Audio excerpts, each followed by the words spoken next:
நம்ம சேனலில் வீடியோ போட்டோடனே உங்களுக்கு மெசேஜ் வரணும் அப்படின்னு நீங்கள் நினச்சிங்கன்னா ரைட் சைடில் இருக்கிற ரெட் கலர் சப்ஸ்கிரைப் பட்டனை ப்ரெஸ் பண்ணிக்கோங்க. அப்படியே பக்கத்தில் ஒரு பெல் சிம்பிள் வரும், அதே கிளிக் பண்ணிட்டீங்கன்னா உங்களுக்கு மெசேஜ் தவறாமல் வரும். சரி, வாங்க வீடியோக்குள்ளே போகலாம். நம் முன்னோர்கள் ஒன்றும் முட்டாள்கள் கிடையாது.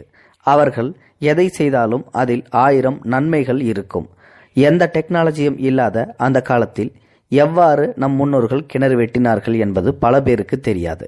கிணறு அமைப்பது என்பது அத்தனை எளிதான காரியமும் இல்லை.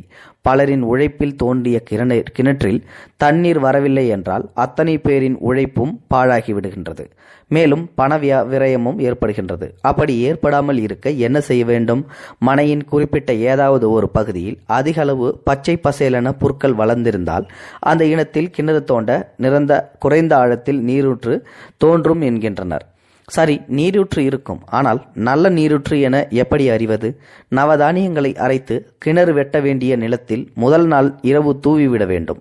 அடுத்த நாள் கவனித்தால் எறும்புகள் இவற்றை சேகரித்து ஒரே இடத்தில் கொண்டு சென்று சேர்த்த அடையாளங்கள், அதாவது தடயங்கள் இருக்குமாம். அந்த இடத்தில் கிணறு வெட்டினால் தூய சிறப்பான நன்னீர் கிடைக்கும் என்கின்றனர். சரி, நல்ல தண்ணீரும் கிடைத்துவிட்டது. கோடை காலத்திலும் வற்றாத நீர் ஊற்று எந்த இடத்தில் இருக்கிறது என்று பார்க்க வேண்டாமா?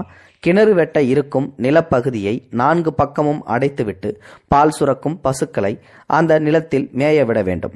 பின்னர் அந்த பசுக்களை கவனித்தால் மேய்ந்த பின் குளிர்ச்சியான இடத்தில் படுத்து அசை போடுகின்றனவாம். அவை அப்படி அசை படுக்கும் இடங்களை 4-5 நாட்கள் கவனித்தால் அவை ஒரே இடத்தில் தொடர்ந்து படுக்குமாம். அந்த இடத்தில் தோண்டினால் வற்றாத நீரூற்று கிடைக்குமாம். இனி இது மாதிரி நீங்களும் செய்து பார்க்கலாமே. நம் முன்னோர்கள் கண்டிப்பாக ஏதாவது ஒரு விஷயத்தை செய்தார்கள் என்றால் அதில் 1000 அர்த்தங்கள் இருக்குமாம். அந்த காலத்திலேயே டெக்னாலஜி இந்த அளவுக்கு வளர்ந்திருக்கிறது. கண்டிப்பா நம்ம முன்னோர்கள் முட்டாள்கள் ஒன்றும் கிடையாது. எந்த காரியத்தை செஞ்சாலும் அவங்க ஒரு அர்த்தம் இல்லாத செய்ய மாட்டாங்க. அது பல நன்மைகளை தான் வாழ்ந்து சேர்ந்துருக்கும். கிணறு வெட்டுறதுக்கு எவ்வளவு டெக்னாலஜி வந்தாலும் இப்போ வரைக்குமே ஒரு தேங்காயையோ இல்லாட்டி நம்ம முன்னோர்கள் பயன்படுத்தின அந்த நவதானியத்தை போடுறது, இல்லை பச்சை பசேர்னு இருக்கிற இடத்த பார்க்கறது நம்மளோட அறிவு திறனை சோதிக்கிறதுக்கு அர்த்தமாகும். கண்டிப்பாக இந்த வீடியோ பற்றின கருத்துக்களை மறக்காமல் உங்களோட கமெண்ட் பாக்ஸில் சொல்லுங்கள். முடிந்த அளவுக்கு இந்த வீடியோ மற்றவங்களுக்கு ஷேர் பண்ணிவிடுங்க. கூடவே நம்ம சேனலையும் சப்ஸ்கிரைப் பண்ணி விட்டுருங்க. தேங்க்யூ ஃபார் வாட்சிங்.